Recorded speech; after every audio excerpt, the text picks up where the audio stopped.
오늘은 교회력으로 부활절 7번째 주일이고 한국 교회는 어버이 주일 이렇게 지킵니다. 우리 찬양대가 부활절에 불렀던 칸타타가 너무도 은혜로워서 다시 한번 제가 찬양해달라고 그렇게 부탁을 했습니다. 그래서 여러분, 기독교는 부활의 종교입니다.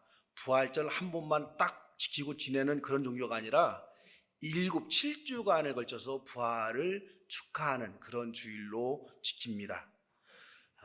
멋진 부활절 칸타타로 주님께 영광 돌리고 우리 모두에게 큰 은혜를 끼친 찬양대원들에게 진심으로 다시 한번 감사를 드립니다. 인간은 망각의 존재인지라 그 어떤 것을 잊지 않기 위해서는 그 일을 반복하고 되풀이해서 되새겨 보아야 합니다.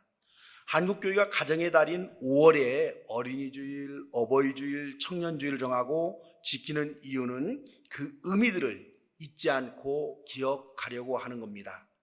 어버이 은혜라고 우리가 보통 말하는데 우리 한번 정리해 봐야죠. 무엇이 어버이의 은혜인가?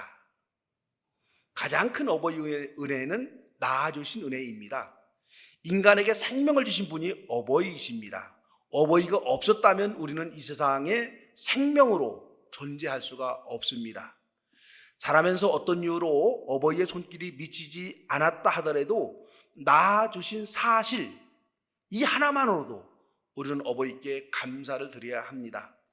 생명의 탄생 그 자체가 어버이 은혜입니다. 생명의 탄생이 어버이 은혜라고 한다면 생명이 활동하는 우주의 창조는 하나님의 은혜입니다. 우주를 창조하시고 공기와 물과 햇볕과 곡식 등 각종 생명이 자랄 수 있도록 적절한 환경을 조성해 주심이 하나님의 은혜입니다. 어버이가 우리에게 생명을 줄 수 있었던 것은 어버이가 이 땅에 존재할 수 있는 환경이 있었기 때문입니다. 그러므로 우리에게 직접적으로 생명을 주신 어버이의 은혜를 감사하는 절기에는 반드시 모든 생명이 존재할 수 있도록 존재의 근원이 되신 하나님의 은혜를 깨달을 수 있어야 합니다. 틸리히는 하나님이라는 용어 대신에 존재의 근원이다 이런 용어를 썼어요. 하나님이 이 땅에 존재하는 모든 생명의 근원이 된다 이런 뜻입니다. 우둔한 사람들은 이 우주가 저절로 태어난 것으로 그렇게 생각을 합니다. 이런 사람들은 자기 스스로 세상에 태어날 수도 있고 스스로 자라고 살아갈 수 있다고 생각하는 어리석은 사람입니다. 아무리 능력 있는 사람도 자기 혼자서 세상에 태어날 수는 없습니다. 인간의 탄생에 어버이라는 근원이 있듯이 이 우주의 탄생도 하나님이라는 근원이 있습니다. 우리 한번 생각해 봅시다. 사람이 공기를 돈을 주고 사서 호흡한다면 여러분 어떨까요? 한평생 마셔야 하는 공기를 돈으로 계산해 본다면 천문학적인 돈이 필요합니다. 우리는 평생 돈 벌어서 공기 사는데 그 돈을 다 써야 합니다. 햇볕을 돈으로 산다고 한다면 여러분 생각해 보세요. 햇볕을 사야 하는 돈도요 대단히 큰 돈입니다. 잠을 자야 하는 어둠도 돈으로 사야 한다고 생각해 보세요. 잠을 자야 사람이 살죠. 잠을 자기 위해서 매일 어둠을 돈으로 사야만 한다면 이것도 큰 돈입니다. 하지만 이 모든 것을 하나님이 우리에게 거저 주셨습니다. 돈으로 계산할 수 없는 너무도 귀중한 것들이기 때문에 우리에게 거저 주신 것이지 가치가 없어서 거저 주신 것이 아닙니다. 그러므로 우리는 온 우주를 창조하시고 우주에서 생명이 자라고 살아갈 수 있도록 모든 삶의 조건을 창조하신 하나님께 감사하며 찬미해야 합니다. 낳아주신 어버이의 은혜를 기억하고 감사하는 주일에 우주를 창조하신 하나님의 은혜도 기억하고 감사할 줄 아는 그런 지혜가 있기를 바랍니다. 여기서 우리 한 가지 어버이들이 인식해야 되는 게 여러분 있어요. 하나님이 어버이의 몸을 통해서 자녀에게 생명을 주셨기에 자녀의 주인은 어버이가 아니라 하나님이라는 사실입니다. 이 점을 우리 기독교인들은 인식해야 합니다. 그러기에 어버이는 자신의 인생과 자녀의 인생을 구별할 줄 알아야 합니다. 자녀를 충분히 사랑해야 하지만 자녀를 부모의 소유로 그렇게 생각해서는 여러분 안 됩니다. 자녀에 대한 사랑이 지나치면 자칫 부모들은 무의식적으로 자녀를 자신의 소유로 혼동하는 혼돈해서 행동하는 경우도 종종 있습니다. 이스라엘의 시조가 된 야곱의 어머니 리브가가 이런 점에서 실패를 했습니다. 이삭이 많이 늙어서 장자인 에서에게 축복해 주겠노라고 말합니다. 이삭은 에서에게 축복 기도를 받기 위해서 별미를 좀 만들어 오라 그렇게 말합니다. 이 말을 들은 어머니 리브가는 동생인 야곱에게 아버지를 속이고 형으로 위장해서 아버지의 축복을 받으라 이렇게 말합니다. 너무도 겁이 난 야곱은 아버지를 속인 죄로 축복은커녕 저주를 받을 것이라고 말하면서 주저합니다. 그러자 어머니 리브가가 이렇게 말합니다. 아들아, 저주는 이 어미가 받으마. 내가 시키는 대로 하여라. 그렇게 어머니 리브가는 아버지 이삭을 속이고 야곱에게 장자의 축복을 받도록 합니다. 저는 리브가가 이 야곱에게 했던 말을 곰곰이 되씹어 봅니다. 아들아, 저주는 이 어미가 받으마. 내가 시키는 대로 하여라. 이 말에는 여러분 두 가지 요소가 들어있어요. 부정과 긍정의 요소 다 들어있습니다. 이 말에는 약혼인 둘째 아들 야곱을 가슴 깊이 사랑하시는 어머니의 그 마음을 충분히 읽을 수가 있습니다. 자식이 잘 되는 일이라면 어미는 저주를 받아도 된다, 이런 마음이에요. 충분히 이해가 갑니다. 그런데 이 사랑의 마음이 너무 앞서다 보니까 집착이 돼버린 거예요. 무분별하게 일을 처리해서 에서와 야곱 두 형제 간에 원수로 만들어버립니다. 여러분, 에서가 배다른 동생이 아니에요. 쌍둥이에요. 같은 아버지, 같은 어머니께 난 아들들입니다. 친형제인 에서와 야곱은 어머니의 이런 무분별한 개입으로 인해서 어린 시절 형제 간에 오순도순 시간을 보내면서 아름다운 형제 우애를 다질 수 있는 시간을 빼앗겨버립니다. 형 에서는 아버지를 속이고 자신의 몫을 가로챈 죄를 물어서 동생을 증오하며 죽이겠다, 이렇게 으름장을 놓습니다. 동생은 아버지와 형을 속이고 난 후에 죄인처럼 눈치 보면서 고통스럽게 생활합니다. 할 수 없이 어머니는 해결책으로 야곱을 수말리 떨어진 친정으로 보냅니다. 야곱은 어린 나이에 고향을 떠나서 20년간이나 타향에서 이렇게 성장합니다. 이로 인해서 아버지 이삭은 물론 어머니 본인도 사랑하는 아들 야곱의 성장을 더 이상 지켜볼 수가 없었습니다. 결국 에서와 야곱은 형과 동생으로 함께 뒹굴며 아름다운 추억을 만들 그런 기회를 어머니가 박탈한 꼴이 된 겁니다. 야곱의 어머니 리브가는 너무도 야곱을 사랑했지만 이 사랑이 그만 집착이 되어버렸습니다. 힘약한 야곱을 하나님께 맡기기보다는 자신의 감정이 앞서는 분별 없는 사랑으로 인해서 이삭의 가정은 오래도록 긴장의 가정, 충돌의 가정이 그렇게 되었습니다. 어버이라면 누구라도 자녀들을 사랑하는데 조금도 아낌이 없습니다. 다만 그 큰 어버이 사랑에도 지각이 있어야 되고 지혜가 있어야 되고 분별이 있어야 합니다. 그래야 어버이의 인생도 행복하고 자녀들의 인생도 행복합니다. 어버이를 통해서 자녀가 태어났지만 자녀들은 어버이의 소유가 아닙니다. 어버이는 자녀를 독자적인 인격을 가진 존재로 인정해주고 자신의 힘이 미치지 못하는 안타까운 사건을 자녀들이 만날 때마다 억지로 개입하기보다는 주님께 맡기는 그런 지혜가 여러분 필요합니다. 어버이 사랑은 너무도 소중하지만 절제하는 사랑, 분별력 있는 사랑, 하나님께 자녀의 인생을 맡기는 그런 사랑이 여러분 필요합니다. 낳아주신 은혜 다음으로 어버이 은혜는 돌보아 주신 은혜입니다. 어버이는 우리를 낳아주셨을 뿐만 아니라 우리를 돌보아 주십니다. 인간만큼 긴 시간 동안 어버이의 돌봄이 필요하는 존재도 없습니다. 망아지, 송아지도 물론 어미의 돌봄이 필요하지만 짐승들은 낳자마자 대부분 걷기를 시작합니다. 인간만이 상당히 긴 시간 동안 걷지 못하고 누워서 부모의 돌봄을 받습니다. 걷지 못하는 아기였을 때부터 시작해서 어른이 되어 자립할 때까지 긴 시간 동안 부모들은 온 정성을 다해 자녀들을 돌보며 양육합니다. 요즘은 자녀들을 결혼시키고도 자녀들을 돌봐줘야 하는 그런 세상이 되었습니다. 이러다 보니 부모들은 늘 자녀들을 걱정하며 살아갑니다. 학교 다닐 때는 저놈이 제대로 상급학교에 지나갈 수 있을지 이런 걱정합니다.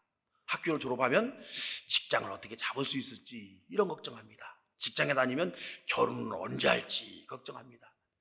결혼하면 아기는 언제 낳을지 걱정합니다. 아기 낳으면 저 아이를 어떻게 키워야 되는가 걱정합니다. 그러다 보니까 부모의 인생은 자녀들의 인생과 비례합니다. 자녀가 행복하고 성공적인 삶을 살면 어버이들도 행복하고 기쁩니다. 하지만 자녀가 힘들어하고 아파하면 부모님들도 함께 고통하고 아파합니다. 누가 시켜서 그리 되는 것이 아닙니다. 어버이는 그렇게 자식과 한 운명 공동체입니다. 일제강점기 시절에 음악에 큰 재능을 보인 이홍렬이라는 청년이 있었습니다. 이 청년은 음악 공부를 위해서 일본으로 유학을 떠납니다. 그런데 피아노가 없으면 작곡을 할 수 없다는 것을 이 공부하면서 알게 됩니다. 고민 끝에 이 청년은 어머니에게 편지를 썼습니다. 음악 공부에는 피아노가 필수인데 피아노가 없으니 더 이상 음악 공부를 할 수 없어서 공부를 접고 곧 귀국하겠다, 이런 내용으로 어머니께 편지를 보냅니다. 어머니는 혼자 몸으로 유학 간 아들 뒷바라지를 하느라 형편이 말이 아니었습니다. 이 편지를 받은 어머니는 다음 날 새벽부터 저녁까지 동네 산이라는 산은 모조리 뒤져서 두 손이 피투성이가 될 때까지 쉼없이 솔방울을 주었습니다. 그 시대의 솔방울은 화력이 좋아서 불쏘시개로 사용되는 인기 있는 물건이었습니다. 이 솔방울을 팔아서 거금 400원을 만들어서 아들에게 보냈습니다. 그때 쌀 한 가마니가 얼마였냐면 13원이었어요. 13원. 그러니까 아들은 어머니가 보내온 이 큰 돈으로 피아노를 샀습니다. 이 청년은 공부를 마치고 작곡가가 됩니다. 그가 첫 번째 작곡에서 발표한 노래가 어머니 마음입니다. 양주동 씨가 지은 시 어머니 마음, 거기에 이홍렬이 첫 번째로 이게 곡을 붙인 겁니다. 그래서 나실제 괴로움 다 잊으시고 기르실제 밤낮으로 애쓰는 마음, 진자리 마른 자리 갈아내시며 손발이 다닳도록 고생하시네. 하늘 아래 무엇이 높다 하리요, 어머니의 희생은 가엾어라. 그러니까 이홍렬 씨가 이 가사를 보면서 너무너무 자기하고 동일하니까 곡을 붙인 겁니다. 이 시에 곡을 붙인 작곡가 이홍렬 선생님에게는 이런 사연이 있습니다. 그래서 우리 어머니 마음을 오늘 파송의 찬양으로 불러보는데, 이 작곡자 이홍렬 씨의 사연을 생각하며 부르면 어머니의 온정이 더 가슴에 와 닿을 듯합니다. 이런 부모님의 관심과 배려와 돌봄을 받으며 저와 여러분은 여기까지 성장했습니다. 또한 부모님 저와 여러분도 그런 마음으로 자식들을 돌보며 키웠습니다. 인간은 결코 부모님의 돌보신 은혜를 잊어서는 안 됩니다. 이 가정의 달에 우리를 낳아주신 어버이 은혜, 그리고 돌봐주신 어버이 은혜를 기억하면서 우리가 감사할 수 있어야 됩니다. 그런데 인간이라는 존재는요, 부모님의 충분한 돌봄만으로 세상을 살아갈 수가 있는 존재가 아닙니다.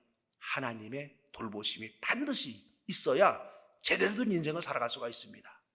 부모님의 돌보심을 넘어서 하나님의 돌보심이 있어야 한다는 사실을 가장 먼저 깨달은 민족이 이스라엘 백성들입니다. 이스라엘 백성들은 숱한 문제가 많은 자신들을 우주를 창조하신 하나님이 돌보시고 인도하신다, 이 사실을 역사 속에서 경험합니다. 그 역사적 경험이 출애굽 사건입니다. 이스라엘 백성들은 출애굽이라는 경제적인 역사적 경험을 통해서 하나님이 자신들을 돌보시고 인도하시고 지켜주신다, 이렇게 확신했습니다. 왜냐하면 이스라엘 백성들의 물리적인 힘으로는요, 이집트를 탈출한다는 것이 불가능했기 때문입니다. 아무리 계획을 세워보고 판단하고 따져보아도 노예들이었던 이스라엘 백성들이 중무장한 최고의 이집트 군사들이 지키는 이집트 땅을 탈출한다는 것은요, 확률로 제로에 가깝습니다. 있을 수 없는 일이에요. 하지만 모세는 하나님이 함께 하셔서 자신들을 돌보신다면 이 불가능한 일이 가능할 수 있다라고 그렇게 보았습니다. 여러분, 모세가 출애굽을 감행한 것은 백성들을 믿은 게 아니에요. 자신을 믿은 건 더욱도 아닙니다. 이집트 군사들을 과소평가한 것도 아닙니다. 창조주 하나님, 구원의 하나님께서 이스라엘 백성들과 동행하시고 하나님께서 이스라엘 백성들을 돌봐 주신다는 그 믿음 하나 가지고 이집트를 탈출하게 됩니다. 탈출에 성공한 이스라엘은 이후부터 민족의 운명과 개인의 삶을 하나님께 의탁하는 신앙의 민족으로 살아가게 됩니다. 이스라엘 민족이 가장 먼저 부모님의 돌보심을 넘어서 하나님의 돌보심이 있어야 한다, 이 사실을 깨달은 민족이다, 이렇게 우리가 말할 수가 있습니다. 하나님이 돌보시고 지켜주신다는 이스라엘 백성들의 신앙 고백을 잘 표현한 시가 오늘 우리가 읽은 시편 121편입니다. 뒷부분만 한번 화면으로 띄워주시겠어요? 제가 한번 읽어드리겠습니다. 뒷부분만. 제가 읽을 테니까 여러분 눈으로 보기만 하세요. 주님은 너를 지키시는 분, 주님은 내 오른쪽에 서서 너를 보호하는 그늘이 되어주시니 낮에 햇빛도 너를 해치지 못하며 밤에 달빛도 너를 해치지 못할 것이다. 주님께서 너를 모든 재난에서 지켜주시며 내 생명을 지켜주실 것이다. 주님께서는 내가 나갈 때나 들어올 때나 이제부터 영원까지 지켜주실 것이다. 이제 여러분 저 시를요, 여러분과 제가 같이 읽는데 너라는 단어를 나로 바꿔서 읽는 겁니다. 우리가 읽을 때는 나로 바꿔서 읽어야 돼요. 자, 같이 읽습니다. 주님은 나를 지키시는 분, 주님은 내 오른쪽에 서서 나를 보호하는 그늘이 되어주시니 낮에 햇빛도 나를 해치지 못하며 밤에 달빛도 나를 해치지 못할 것이다. 주님께서 나를 모든 재난에서 지켜주시며 내 생명을 지켜주실 것이다. 주님께서는 내가 나갈 때나 들어올 때나 이제부터 영원까지 지켜주실 것이다. 이런 은혜가 여러분에게 있기를 주의 이름으로 축원합니다. 그리스도인들은요, 이스라엘 백성에서 이러한 신앙을 배울 수 있어야 합니다. 우리 문화에서는 부모들의 돌보심이 사후에도 지속이 된다, 이렇게 보았습니다.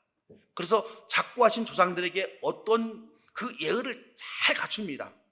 조상들의 묘자리에 신중을 기하고 조상들에게 제사 드리는 일에 정성을 다했습니다. 살면서 좋은 일이 생기면 겸손하게 조상의 은덕입니다, 이렇게 우리 말했습니다. 우리 민족이 조상 너머에 하나님이 계시다, 이 사실, 이 진리를 알게 해준 종교가 바로 기독교입니다. 기독교는 이 땅에 들어와서 우리 조상 너머에 하나님이 계시다는 사실을 가르쳐 주었습니다. 그 하나님이 우리의 인생을 돌보시고 인도하신다는 사실을 우리는 교회를 통해서 알게 됩니다. 그러므로 돌보아 주신 어버이 은혜를 우리가 기억하면서 우리 그리스도인들은 하나님의 돌보심이 있어야 하는 존재할 수 있는 생명을 우리가 깨달을 수 있어야 됩니다. 싱싱한 초록빛으로 물들어가는 이 아름다운 계절에 어버이의 은혜와 사랑을 가슴 깊이 새기며 살아갑시다. 이와 더불어 인류를 향한 하나님의 크신 은혜와 사랑도 가슴 시도록 경험하는 소중한 계절이 되기를 주의 이름으로 축원합니다.